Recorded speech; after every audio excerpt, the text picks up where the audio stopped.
నీ తల్లిదండ్రులకే తద్దినం పెట్టని నీకు పూజార్హత ఎక్కడిది? అసలు నీకు పూజార్హత లేదు, దర్శనయోగ్యత లేదు, నీ ముఖం చూడకూడదు, మహాపాపం.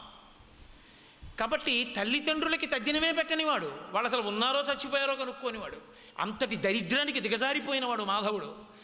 ఆయన రాజులతో కలిసి వెళ్ళాడు. కపిలతీర్థం దగ్గర వాళ్ళు తద్దినం పెట్టారు.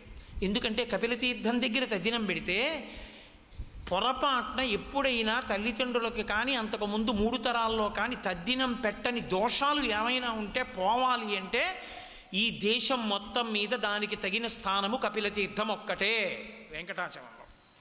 అందుకని కపిలతీర్థంలో తద్దినం పెడుతున్నారు వాళ్ళు తద్దినం పెడితే ఈయనకి గుర్తొచ్చింది. అప్పుడు ఈయన శాస్త్రం చదువుకున్నాడుగా, అరే నా తల్లిదండ్రులకి నేను తద్దినం పెట్టలేదు, ఇప్పుడు నేను పెట్టాలి.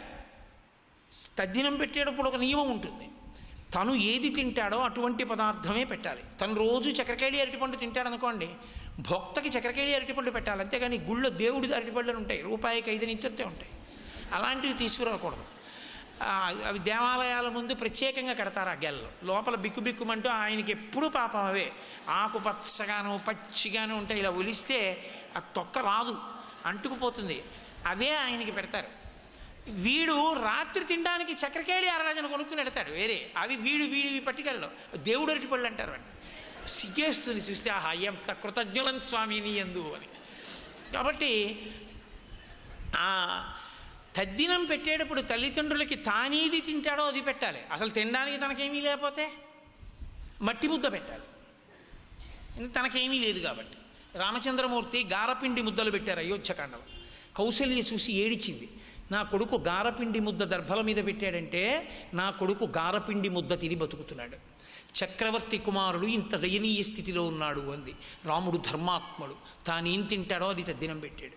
ఈయనకి తినడానికి ఆ గారపిండి కూడా లేదు, అందుకని మట్టి ముద్ద పెట్టాడు. పెట్టి తండ్రికి తద్దినం పెట్టాడు. ఎప్పుడైతే తల్లిదండ్రులకి తద్దినం పెట్టాడో ఘోరపాతకము ఉపశమించింది. ఇప్పుడు ఏదో వాళ్ళు తిని విడిచిపెట్టేసిన పదార్థం ఏమైనా ఉంటే ఆ పదార్థం తిన్నాడు. వాళ్ళందరూ కొండెక్కుతున్నారు, ఈయన కొండెక్కడం మొదలుపెట్టాడు. కపిలతీర్థం వెంకటాచలంలో మహాద్భుతమైన క్షేత్రం. ప్రత్యేకించి కపిలతీర్థం యొక్క శక్తి ఏమిటో తెలుసా అండి? అది పాతాళలోకంలో ఉన్న లింగం. దాన్ని కపిల మహర్షి పూజ చేసేవారు. అది ఒకసారి భూమిని భేదించుకుని పైకొచ్చి ఊర్ధ్వలోకాల వైపుకి వెళ్ళిపోతుంటే కామధేనువు చూసి గబగబా వచ్చి దాని మీద నిలబడి క్షీరధారలతో అభిషేకం చేసి మా వర్ధస్య, ఇక పెరగవద్దంది. కామధేనువు యొక్క ప్రార్థన చేత పెరగడం మాని నిలబడిపోయిన శివలింగం కనుక, కపిల మహర్షి చేత పూజింపబడిన లింగం కనుక దానికి కపిలలింగము అని పేరు. అందుకే పాతాళే పూజితం పూర్వం కపిలేన మహాత్మనః. ఆ లింగమే భూమి మీద దేవతలందరూ ప్రార్థించడం చేత కపిలలింగంగా ఆవిర్భవించింది. కపిల తీర్థంలో ఉన్న గొప్పతనం ఏమిటో తెలుసా అండి? త్రైలోక్యే సర్వతీర్థాని, 3 లోకాల్లో ఉన్నటువంటి తీర్థాలన్నీ కూడా కార్తీకే మాసి పర్వణి, ఈ కార్తీక మాసంలోనే పౌర్ణమి నాటి తిథి రోజున మధ్యాహ్నం 12 గంటల వేళ తిష్టంతి ప్రాణిరక్షార్థం మధ్యాహ్నే దశనాడికాహ. మధ్యాహ్నం 12 గంటలు ఖచ్చితంగా ఆయన దగ్గర నుంచి కొద్ది నిమిషముల వ్యవధి వరకు 3 లోకములలో ఉన్న సమస్త తీర్థములు వచ్చి కపిలతీర్థాన్ని ఆవహిస్తాయి. అందుకే కార్తీక పౌర్ణమి నాడు మధ్యాహ్నం 12 గంటల సమయంలో వెళ్ళి ఎవరు కపిలతీర్థంలో స్నానం చేస్తారో వాడు 3 లోకములలో ఉన్న సమస్త తీర్థముల యందు స్నానము చేసిన వాడు అని ఖాతాలో వేస్తారు. అది ఒక్క కార్తీక పౌర్ణమి నాడే లభ్యం. అంత గొప్ప తీర్థం, అందులో స్నానం చేత సమస్త పాపములు ఉపశమిస్తాయి. అటువంటి కపిలతీర్థంలో తండ్రికి తల్లికి తద్దినం పెట్టి ఆ రాజులతో కలిసి కొండెక్కుతున్నాడు. ఆయన కొండెక్కుతున్నాడు, రాజులు త్వరగా వెళ్ళిపోయారు. ఈయనకి ఓపిక ఏది? ఏమైనా తింటే కదూ, ఓపిక లేదు, ఎక్కలేకపోయాడు. కడుపులో ఏదో దేవుతున్నట్లు అనిపించింది. ఆ బాధ ఓర్చలేక వెంకటాచల పర్వతం వంక చూసి తన తలని వెంకటాచల పర్వతం మీద ఆంచి 2 చేతులు పెట్టి సేద తీరాడు. వెంకటాచల పర్వతం సాలగ్రామములు కూడా, రాళ్ళు, చెట్లు, పుట్టలు అన్నీ కూడా శ్రీమన్నారాయణుణ్ణి సేవించడం కోసం వచ్చినటువంటి దేవతల యొక్క, ఋషుల యొక్క అంశలు.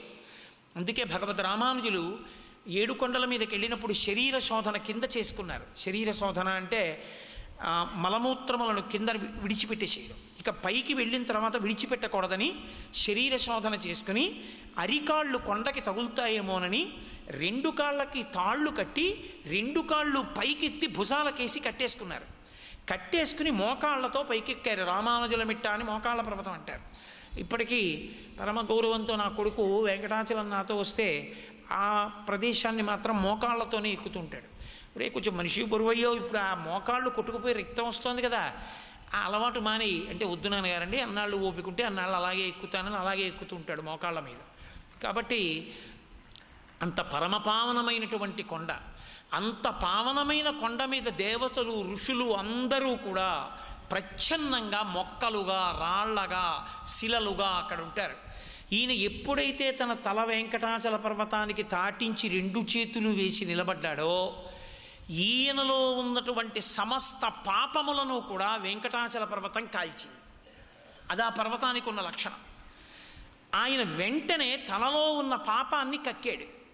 కక్కేటప్పటికీ అప్పటి వరకు పైకి కనపడకుండా చెట్లగా పుట్టలుగా ఉన్నటువంటి దేవతలు ఋషులు ఒక్కసారి ముక్కులు మూసుకుని యథారూపాలతో పైకి లేచి వడివడిగా కొండకి పక్కకి వెళ్ళిపోయారు.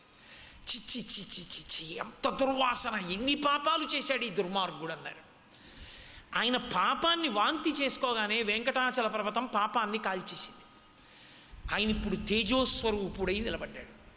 33 కోట్ల మంది దేవతలు ఆకాశంలో నిలబడితే బ్రహ్మగారు హంసవాహనం మీద వచ్చి కిందకి దిగి ఆ 2 చేతులతో తల పట్టుకుని ముందుకి వంచి మూర్ధన్య స్థానమును ఆఘ్రాణించి, ఒరే నాయన ఇంకొంచెం ముందుకెళ్ళి స్వామి పుష్కరిణి కనపడుతుంది, స్వామి పుష్కరిణిలో స్నానం చేయి.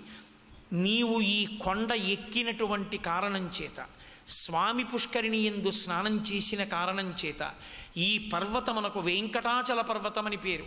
వేం పాపం కటతే యస్మాత్ పాపదహన శక్తితః వెంకటాచలమిత్యేవా నామదేవస్తదా జగుహు. వేం అంటే సంస్కృతంలో పాపం, కట అంటే తొలగించడం. పాపమును తొలగించగలిగిన పర్వతం వెంకటేశ్వరుడు కాడు, వెంకటేశ్వరుడు. కాబట్టి వెంకటాచలము పాపములను కాల్చగలిగిన కొండ. ఆ కొండ మీద అడుగు పెడితే చాలు పాపాలు కాలిపోతాయి. పాపాలు తీసేశాను సుమా అని గుర్తు శిరస్సు మీద ఉన్నటువంటి వెంట్రుకలన్నీ ఈశ్వరుడు పుచ్చుకుంటాడు. అందుకే అంటే శుక్రవారం అండి తలనీలాలు ఇవ్వచ్చా, దీపాలు పెట్టాక ఇవ్వచ్చా అని ఉండదు. నీ పాపాలు ఇచ్చేయడానికి ఎప్పుడైతే నీకేమిటి అభ్యంతరం, పుచ్చుకునేవాడికి ఉండాలేమో కానీ. అది కళ్యాణ కట్ట, క్షవరశాల కాదు. తలనీలాలు ఇచ్చేస్తున్నాము అంటే పాపములను ఇచ్చేస్తున్నాము అని గుర్తు. శిఖని మాత్రం ఇచ్చేయకూడదు, శిఖ ఉంచుకోవాలి. కాబట్టి వేం పాపం కటతే అస్మాత్ పాపదహన శక్తితః వెంకటాచలమిత్యేవా నామదేవస్తదా జగుహు. అంత శక్తివంతమైన కొండయా. కలియుగంలో కేవలముగా కలిపురుషుని ఉద్ధతి చేత మనుష్యులు పాడైపోకుండా ఉండడం కోసమని ఈ పర్వతానికి ఇంత శక్తినిచ్చి శ్రీమన్నారాయణుడు ఈ పర్వతాన్ని ఇక్కడ అట్టెపెట్టారు. అందుకే కలియుగంలో దీనికి వెంకటాద్రి వెంకటాచలము అని పేరు. ఈ పర్వతం మీదకి ఎక్కడం అంటే జీవితంలో గొప్ప అదృష్టం. అందుకే తిరుపతి యాత్ర చేసినటువంటి వాళ్ళు వెంకటాచల పర్వతం మీదకి వెళ్ళేటప్పుడు, కొండ ఎక్కేటప్పుడు తిన్నగా ఎక్కరాదు అని నిషేధం. స్కంద మహాపురాణంలో ప్రత్యేకమైనటువంటి ప్రార్థన, ఒక ప్రార్థన ఒకటి చేసి పైకెక్కాలి. మీకు ఆసక్తి ఉంటే ఆ ప్రార్థన మీద నేను వచ్చినప్పుడు నాతో పాటు ఖాళీ ఉన్నప్పుడు చదువుకుందామని స్కాంద పురాణం తెచ్చుకున్నాను. అందుకని స్కాంద పురాణంలో అది ఎక్కడుందో తీసి నేను రేపు రాసి పట్టుకొస్తాను, రామాచారి గారికి ఇస్తాను. ఆయన ఇక్కడ బోర్డు పెడతారు. చక్కగా మనం అందరం అస్తమానం వెంకటాచలం పెడతాం కాబట్టి కేవలం 8 లైన్లో ఎంతో ఉంటుంది, 8 పాదాలు. అది మీరు నేర్చుకోండి. అందులో మనం పర్వతాన్ని అడుగుతాం, సాక్షాత్ శ్రీమన్నారాయణుడు నీ మీద వెలిసి ఉన్నాడు. అటువంటి మహానుభావుడున్న ఈ కొండ పాపములను కాల్చగలిగినది. దిక్కులేక నేను కాళ్లతో మట్టుతూ నడుస్తూ నీ కొండ ఎక్కుతున్నాను. ఓ పర్వతమా, నా పాపాన్ని క్షమించు, నాకు శ్రీ మహావిష్ణు దర్శనం చేయించు, శ్రీమన్నారాయణ దర్శనం చేత నన్ను పునీతుణ్ణి చేసి నా పాపములను పోగొట్టు అని ప్రార్థన చేసి కొండ ఎక్కాలి. అంత గొప్ప పర్వతం వెంకటాచల పర్వతం.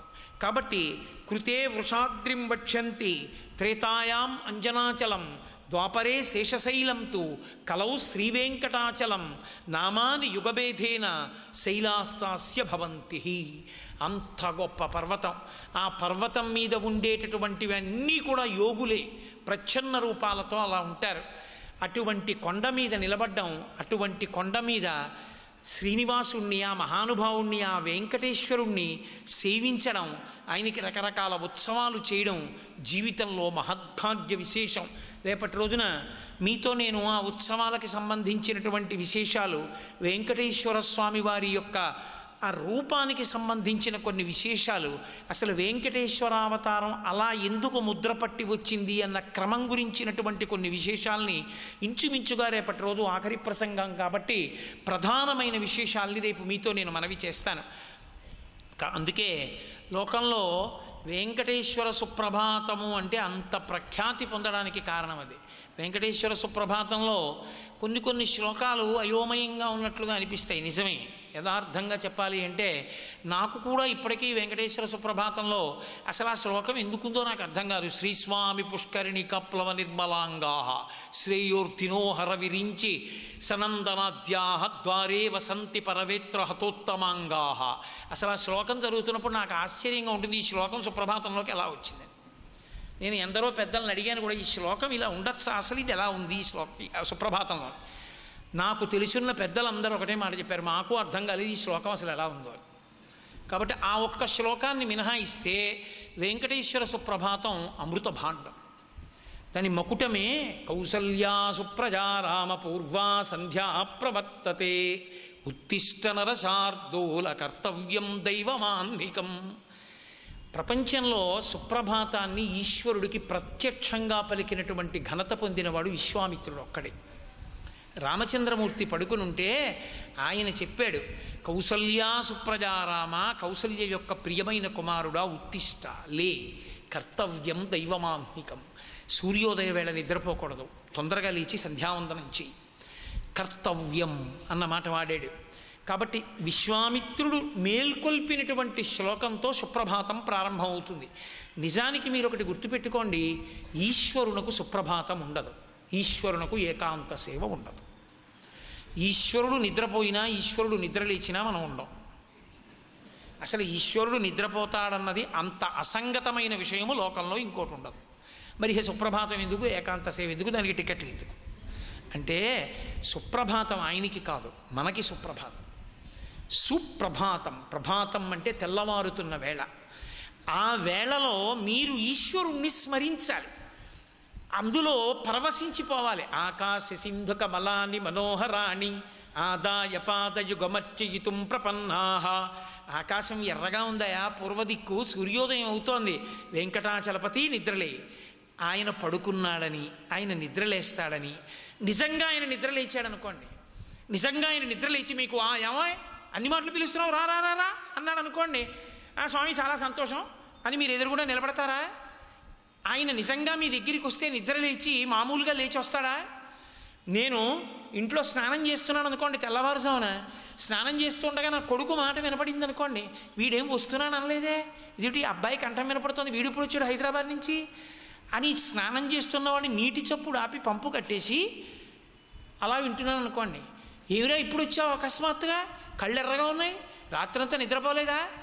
అమ్మ ఏమిటో 2-3 రోజుల నుంచి నాన్నగారు కల్లోకి వస్తున్నారమ్మా, రే వచ్చావా అని నాన్నగారు అన్నట్టు, నాన్నగారు పక్కన కూర్చోపెట్టుకున్నట్టు, నాన్నగారు తొడ మీద చెయ్యేసి మాట్లాడుతున్నట్టు నాన్నగారే కనపడుతున్నారమ్మా, ఒకసారి నాన్నగారిని చూసి వెళ్ళాలనిపించి రాత్రి జనరల్ కంపార్ట్మెంట్ వచ్చేసానమ్మా అన్నాడు కొడుకు. ఇది వినపడింది తండ్రికి. ఇప్పుడు గబగబా ఒళ్ళు తుడుచుకుని, ప్యాంట్ వేసుకుని, టక్ చేసుకుని, బెల్ట్ పెట్టుకుని, తలకాయ దూకుని కొడుకు దగ్గరికి వస్తాడా? తువ్వాలు మొలకి చుట్టుకుని గబగబా తలుపు తీసేసి ఆ నొరకతో బయటకు వస్తాడు. ఎరా నాన్న నా గురించి వచ్చేసావా నిద్ర లేకుండా అనడు తండ్రి. అలా అననివాడు తండ్రి అవుతాడా? అలాగే వచ్చేస్తాడంతే. కాబట్టి ఈశ్వర లేవండి లేవండి లేవండి అని మీరు పిలిస్తే ఈశ్వరుడు అలంకారాలన్నీ చేసుకుని మీకు కనబడతాడా? కమలాకుచ చూచుక కుంకుమతో నియతారుడి తాతుల నీలతనో కమలాయత లోచన లోకపతే విజయీభవ వెంకట శైలపతే. అక్కడికి వెళ్ళేటప్పటికి దర్శనమైంది సంతోషం అందరూ. విజయీభవ వెంకట శైలపతే, ఈశ్వరా మీకు విజయమగుగాక. ఎందుకు ఆ సంతోషం? అంటే ఆయన ఎంత ప్రేమతో లేచి వచ్చేసాడంటే పిల్లల దగ్గరికి, కమలాకుచ చూచుక కుంకుమతో నియతారుణితాతుల నీలతనో, అసలే నల్లగా ఉండే శరీరం.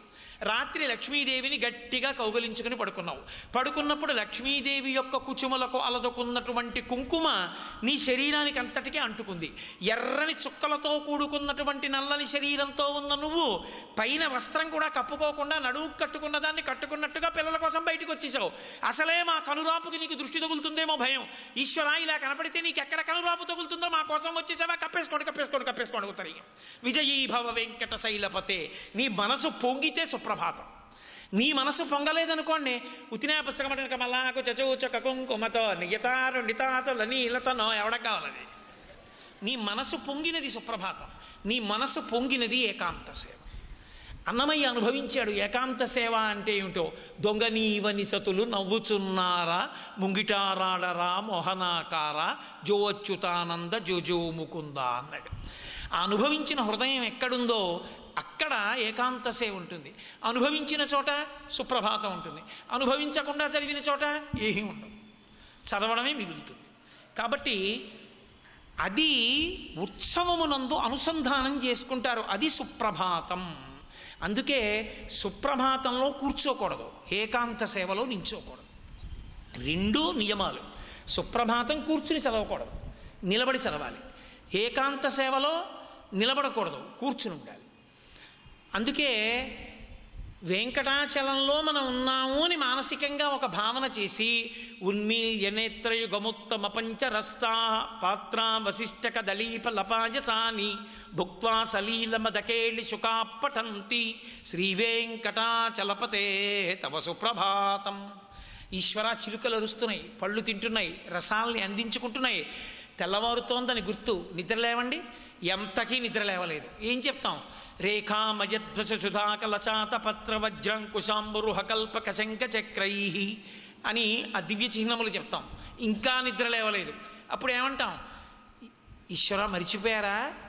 గొల్లవాడలో తెల్లవారుజామున నిద్ర లేచి ఆ దట్టి ఓటి కట్టుకుని చద్దెన్న మూట పట్టుకుని ఆవుల్ని దూడల్ని టుర్రంటూ కర్ర పట్టుకుని బయలుదేరేవారు. అదిగో ఆ నందవ్రజంలో మీరు ఆవులతో గోపాల బాలులతో వెళ్ళినది గుర్తు రావట్లా? లేవండి అంటారు. అంటే ఇవన్నీ తలుచుకుని భక్తుడు మురిసిపోతాడు. జీవితంలో సుప్రభాతం చదవడం ఒక గొప్ప అదృష్టం. రోజు గంగానది గంగానది గంగానది అని స్మరించినంత మాత్రం చేత, అన్నంత మాత్రం చేత సమస్త పాపములను కడగగలిగినటువంటి జీవధార. భవాంగపతితంతోయం పవిత్రమితి పస్పృశు అంటారు వాల్మీకి మహర్షి.